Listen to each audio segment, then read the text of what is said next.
resultado del arbitraje internacional que encabezaba Su Majestad Británica, que era árbitro de la controversia y representante del grupo. Fue así que se votaron más de 5 años de importantes estudios en el caso.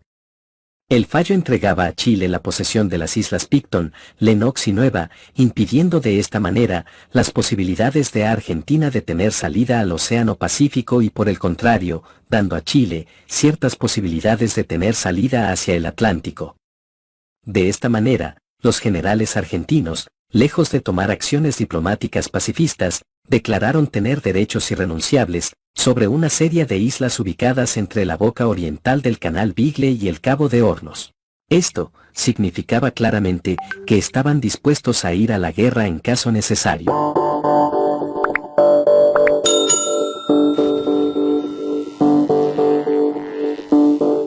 La ciudadanía argentina tomó este fallo como un fracaso de la junta militar, la cual ya era bastante impopular.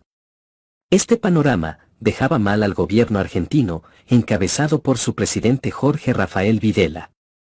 Y lo exponía además a conflictos internos, en especial con el grupo de los duros, en su mayoría, integrantes del ejército y marina, que deseaban utilizar la fuerza como método de solución. Los que integraban este grupo eran Luciano Benjamín Menéndez, Emilio Eduardo Macera, Ramón Genaro Díaz, Santiago Omar Riveros y Guillermo Suárez. Otro grupo proponía aceptar el laudo, pero sin que Chile tuviera acceso al Atlántico. Y un tercer grupo, llamado de los blandos, impulsado por algunos sectores de la Cancillería y de la Fuerza Aérea, proponían la aceptación del fallo arbitral. Este grupo lo componía el propio presidente Jorge Rafael Videla y Roberto Eduardo Viola, entre otros. Desgraciadamente, fue tomando fuerza las ideas del grupo más duro del régimen militar, que exacerbaron el nacionalismo de la población argentina. Lo que significó un gran apoyo al gobierno en momentos en que su popularidad estaba muy baja. Las voces llamando a la ocupación de la zona en litigio fueron cada vez más comunes. Mientras tanto, se generaron incidentes y provocaciones en Tierra del Fuego, Seno Última Esperanza y sectores insulares. Soldados argentinos y marinos incursionaban territorio chileno en embarcaciones o aviones constantemente. En resumen, el gobierno de Chile, por nota del 27 de junio de 1977, le reclamó a Argentina 11 violaciones a los espacios aéreos y marítimos ocurridos, solamente, entre el 6 de mayo y 21 de junio. Inicios del Plan Soberanía. La realidad militar entre Argentina y Chile era abismante. Lo mismo sucedía en lo económico, por lo que los sectores duros del gobierno se sentían seguros y complacidos. Desde ese punto de vista, empezarían a planificar la invasión, bajo el nombre de Planeamiento Conjunto de Operaciones Previstas contra Chile. Nombre que pasaría a llamarse más adelante Operación Soberanía. Si bien no se cuenta con el plan escrito, pues todo documento relativo al tema fue destruido, es tal la cantidad de testimonios que es incuestionable para los mismos argentinos negar tal plan. Por lo que se toma como un hecho. El ataque inicial, que después se pondría más ambicioso, sería precedido por una denuncia argentina falsa ante el Consejo de Seguridad de las Naciones Unidas, de una ocupación militar de las islas al sur del Canal Beagle, por parte de Chile. Algo parecido a lo que hizo Hitler para invadir Polonia el 1 de septiembre de 1939 y justificar la acción sin cuestionamientos por parte de la comunidad internacional. Este supuesto ultraje a la soberanía de Argentina justificaría medidas de fuerza militar en contra de los chilenos e imposibilitaría que alguna potencia como Estados Unidos interviniera a favor de Chile. En el caso de las Fuerzas Armadas argentinas desembarcarían en las islas Nueva, Lennox y Picton. Si las tropas chilenas, que protegían las islas, opusieran resistencia, se invadiría el territorio continental de Chile, buscando a lo largo de la frontera el frente que ofreciese menos resistencia, para cortar el país en por lo menos un lugar y así obligar a Chile a aceptar las condiciones argentinas. El concepto estratégico del plan, con el fin de lograr el objetivo militar y político, de apoderarse de las islas inmediatamente al sur del Beagle, que se había propuesto Argentina, estaba basado en 2 puntos netamente especulativos. 1. Que Chile se rindiera al poco tiempo, como consecuencia de las acciones militares que se estaban preparando. 2. Que Chile aceptara los reclamos territoriales formulados por Argentina, a lo que seguiría el repliegue de las tropas argentinas desde los puntos del territorio chileno que hubiera sido ocupado luego de la ofensiva trasandina. En general, el plan estaba enfocado, en un primer momento, en la ocupación militar de las islas en disputa, pero luego pasó a un plan más ambicioso, que incluía la ocupación militar a zonas continentales de Chile. Este plan fue cambiando muchas veces, según los eventos y ánimo de los generales, que siempre estuvieron divididos en facciones. Como se esperaba que las acciones bélicas, de alguna manera, provocaran la reacción de la ONU, Estados Unidos y otros países, los militares planificaron realizar una guerra de la forma lo más rápida y agresiva posible, con el objetivo de apoderarse de la mayor cantidad de espacio territorial chileno en pocos días, para luego, aceptar un cese de hostilidades. Pero, manteniendo siempre una condición que le permitiese ejercer presión, ya que quedaría en una posición de fuerza para negociar territorios posteriormente.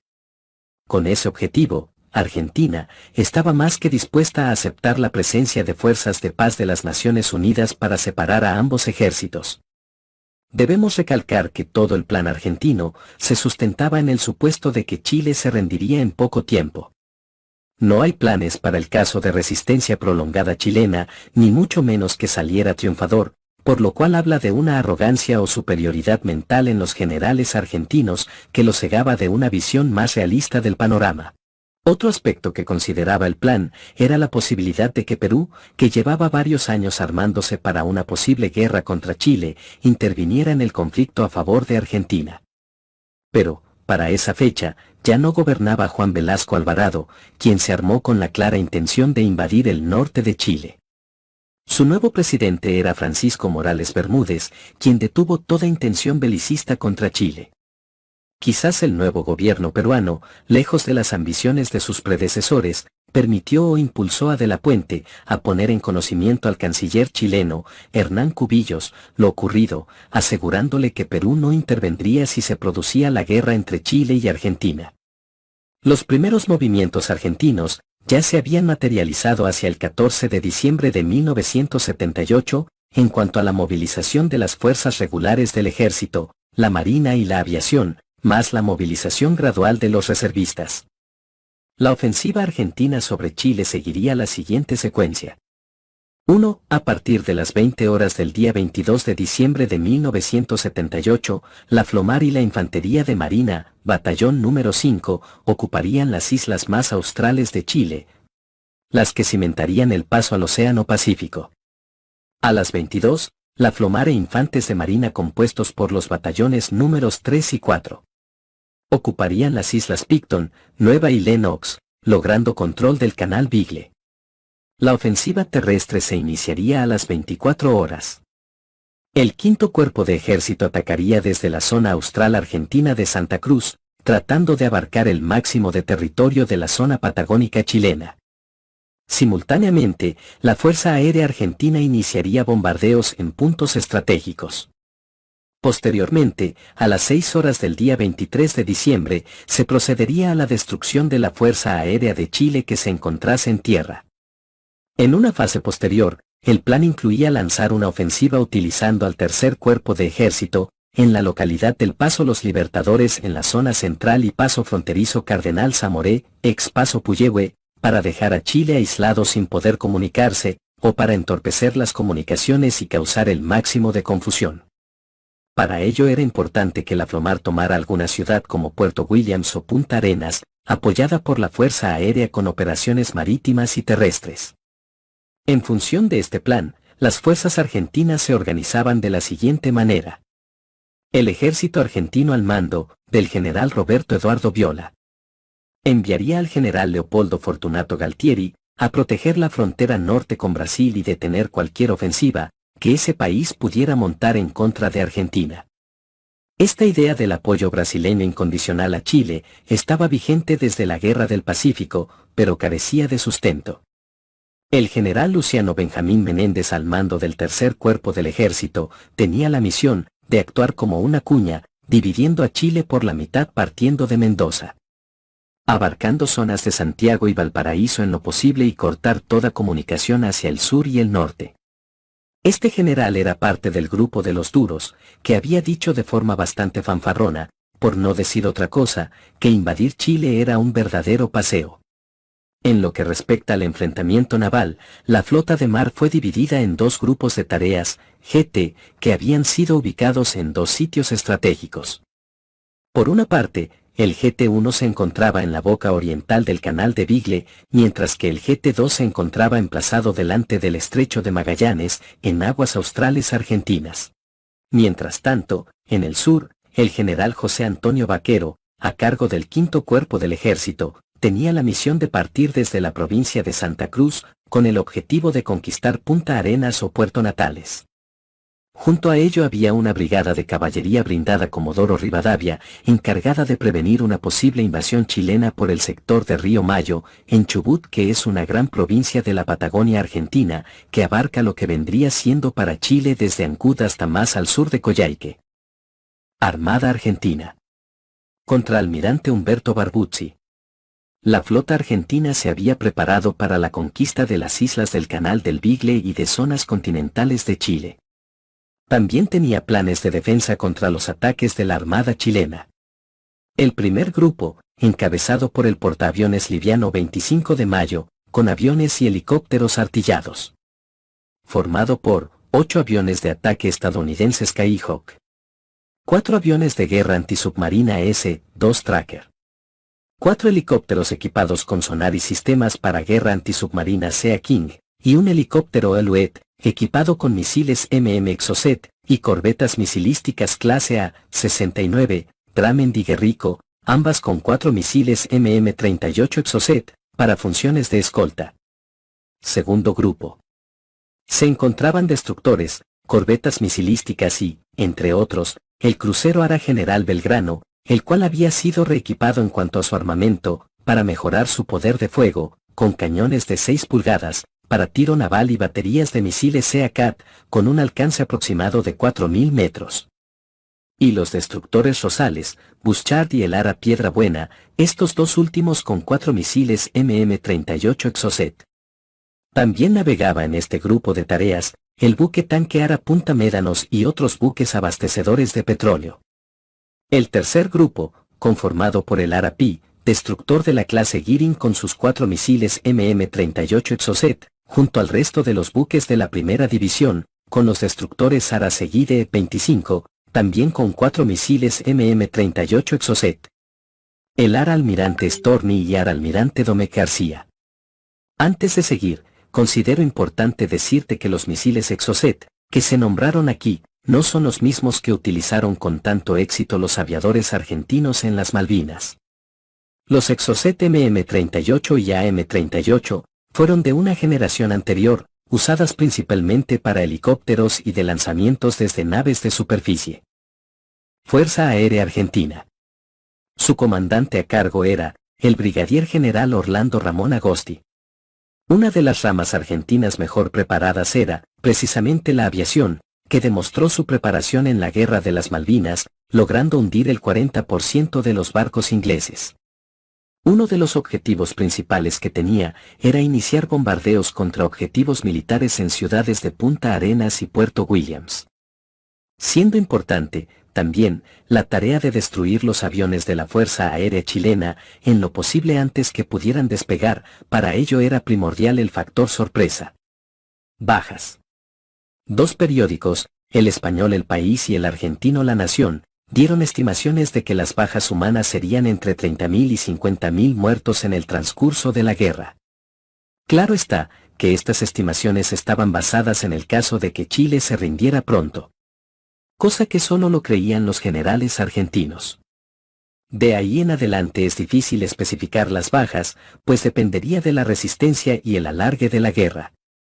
Y es probable que las cifras dadas fuesen mucho mayores. Los planes chilenos. Los planes defensivos de Chile no han sido publicados. Sin embargo, se había pensado en el uso de los ejércitos del norte para invadir a su vez territorio norteño argentino en lo que se ha llamado la estrategia del gancho de izquierda, que se activaría si no participaba Perú y Bolivia en la guerra. Si bien no era decisivo, la idea era ocupar extensos territorios mayormente deshabitados, que mediática y políticamente habrían hecho ver insignificantes los avances argentinos en cualquier punto de Chile y se mantendrían para las futuras negociaciones. Aunque eso habría significado quizás ampliar el conflicto insospechadamente, podría haber sido beneficioso para Chile. La estrategia chilena se ordenó según su plan denominado HV3, o Hipótesis Vecinal 3, en alusión a un conflicto simultáneo con Argentina, Bolivia y Perú. Si bien Perú había señalado que ya no estaba en esa vía, no se confió plenamente en su neutralidad. En el caso del ejército, la cordillera de los Andes es la barrera principal a una invasión, dado que cualquier incursión de fuerzas importantes está obligada a desplazarse por pasos de montaña, todos convenientemente minados y defendidos por el lado chileno. En el escenario naval, la Armada de Chile era relativamente inferior a la Flomar en cuanto a cantidad de naves y armamento, aunque seguía siendo una amenaza seria. Además, Argentina no contaba con cartas náuticas de los fiordos e islas del Pacífico, lo cual sería intensamente aprovechado por la escuadra chilena para ocultar sus navíos y planear sus desplazamientos, en tanto la Flomar solo podía desplazarse por mar abierto y en rutas conocidas generalmente de alta mar, como por ejemplo el Estrecho de Magallanes o el Cabo de Hornos. Cualquier ruta alternativa significaba un riesgo de encallar o exponerse a emboscadas.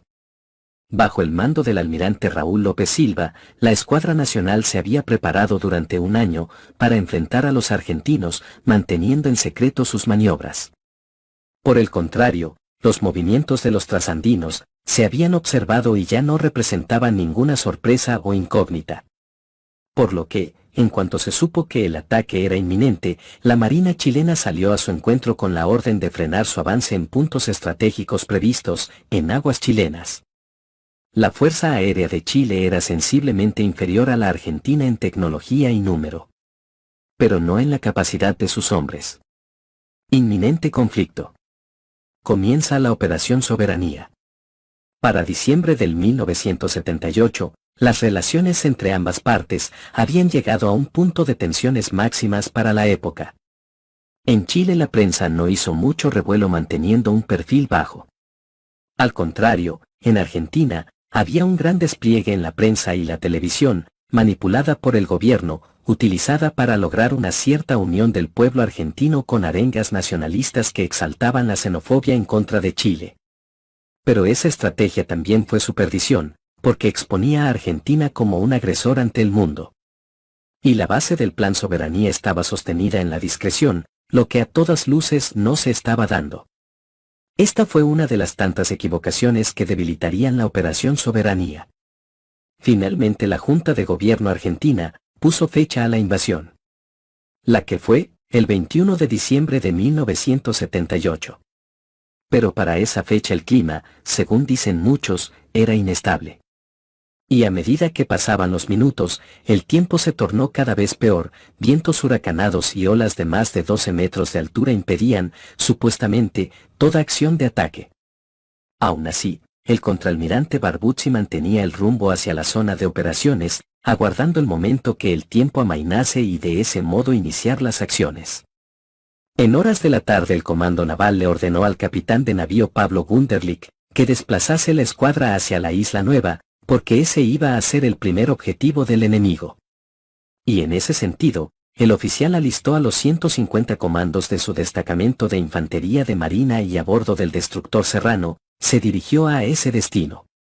A pesar de que no fue confirmado por los argentinos, los chilenos aseguran que el mensaje enviado por el almirante Merino tuvo que ser necesariamente escuchado por la flota argentina, lo que seguramente, según palabras textuales, debió ser una mala noticia para ellos, porque quería decir que la escuadra chilena conocía su posición, obligándolos a batirse antes de poder intentar el desembarco en las islas, lo que cambiaba totalmente el panorama. Sin factor sorpresa, pasaban de la ventaja a la desventaja, arruinando tanta planificación. Si este punto es verídico, entonces, aquí comienza el desplome de la pieza principal del operativo Soberanía, tal como cae una ficha de dominó, que empuja al piso a las otras piezas, en un efecto imposible de detener. En este sentido, irónicamente, Chile había dado la sorpresa a los argentinos, produciendo un gran desconcierto. A las 22 horas, en Chile, el canciller Hernán Cubillo se hallaba reunido con sus colaboradores más inmediatos, cuando fue notificado que tenía un llamado urgente. Al atender el teléfono, escuchó atentamente lo que se le decía y después de cortar, informó a su equipo de colaboradores, que la invasión había comenzado. Se me acaba de comunicar que aviones de nuestra armada han detectado en la zona del Cabo de Hornos, navegando en posición de ataque, a la flota de guerra argentina. Hay una observación permanente. Se acentúa el control en el área. Nuestra armada ya ha tomado posiciones. El llamado a actuar será cursado en cuestión de minutos. En el canal de Beagle, el vicealmirante López Silva recibió un nuevo mensaje del almirante Toribio Merino, que decía: zarpar de inmediato y entrar en combate contra los argentinos. Ese era el clima que imperaba a ambos lados de la cordillera, cuando el gobierno de Pinochet invocó el Tratado Interamericano de Asistencia Recíproca, TIAR, también conocido como Tratado de Río, y solicitó una reunión urgente de consulta hemisférica para denunciar a la Argentina como país agresor, mientras se buscaba una salida diplomática que evitase la guerra. Este punto es muy importante y se puede tomar como parte de la estrategia política chilena, pues preparaba el camino para el apoyo, en bloque, de Latinoamérica tal como lo indicaba el tratado. Por otra parte, Estados Unidos y las potencias europeas condenarían al país agresor. Por eso era importante esperar en territorio chileno a los argentinos para que iniciaran el ataque. En la noche del 21 al 22 de diciembre de 1978, después de 20 días en alta mar y por lo menos una postergación del inicio de las hostilidades, los buques argentinos, atestados de tropas y equipo de desembarco, seguían su avance hacia la zona de conflicto, para iniciar la operación anfibia de mayor envergadura en la historia de América. Ese día, en horas de la noche, varios regimientos argentinos cruzaron la línea fronteriza y se internaron en territorio enemigo, sin ser detectados. Uno de ellos se introdujo 20 kilómetros en territorio chileno, desde la provincia de Santa Cruz, y otro hizo lo propio en Tierra del Fuego, según las versiones argentinas, sin que nadie se percatase de ello. Conforme a las versiones chilenas, los avances argentinos fueron, efectivamente, detectados, pero no se reaccionó a la espera de cumplir el plan de defensa chileno, que involucraba encauzar el ataque argentino, hasta puntos donde pudiesen ser abatidos. Solo hubo detenciones de soldados argentinos en territorio chileno, mientras espiaban. La orden de abortar la operación. La fuerte tormenta que demoraba el inicio de las operaciones militares argentinas en la región austral, dio tiempo a la llegada a Buenos Aires de la noticia de que el Papa Juan Pablo II había ofrecido mediar en el conflicto. Tras una hora de discusión, la Junta Militar Argentina aceptó la mediación papal, dejando de lado la tesis de que la negociación directa era la única salida pacífica al conflicto, y se dio la orden de contramarcha a las tropas y a la flota. ¿Por qué Argentina no dio el paso final? Es una interrogante que no tiene respuesta conocida. Lo que ignoraba Argentina. Chile estaba al tanto de los movimientos de la flota argentina como los lugares en que estaban las concentraciones de tropas argentinas, por lo que había puesto sus regimientos a lo largo de la frontera en máxima alerta y la escuadra chilena esperaba ya a la Argentina en el mar Austral. Era tal la información que mantenía Chile, que sabía con bastante acierto los puntos donde atacarían. Así que el factor más importante, que era la sorpresa, el que le daba sustento al plan soberanía, ya no tenía sentido. Podríamos decir que era un plan que se había desmoronado antes de tiempo. Este factor sorpresa, que era en un comienzo la fortaleza de Argentina, terminó siendo un factor de tropiezo y a la vez favorable para Chile, ya que se pudo preparar y organizar de una manera eficiente con los pocos recursos que contaba. Creo que algunos generales argentinos se dieron cuenta que el plan Operación Soberanía era un plan inviable y fracasado, por tantas filtraciones y el mal manejo de las comunicaciones. Por lo tanto, las posibilidades de llegar con ventajas se habían esfumado. Este tema se tuvo que haber discutido acaloradamente entre los generales, en especial por los duros, pero tuvo que haber habido, en algún momento, un punto de quiebre que puso la balanza a favor de la cordura. El miedo al fracaso y a las consecuencias de perder el poder, la presión internacional desfavorable y otros tantos puntos más, hizo que, finalmente, la cordura prevaleciera. Esto fue lo que hizo que Argentina retrocediera y echara pies atrás. La situación de la tormenta con vientos huracanados me parece más bien un factor secundario al cual se le ha dado demasiada importancia. Repito, el principal factor que echó a tierra las ambiciones de los generales argentinos fue la mala planificación de un ambicioso plan que se desarmó por la arrogancia y la subestimación hacia la preparación militar chilena. La tormenta, la mediación del Papa Juan Pablo II y las presiones internacionales solo fueron una buena excusa para frenar un fracaso que saldría muy caro y así, salvar el honor. Desgraciadamente, para Argentina, la lección no aprendida significó también el fracaso en la guerra.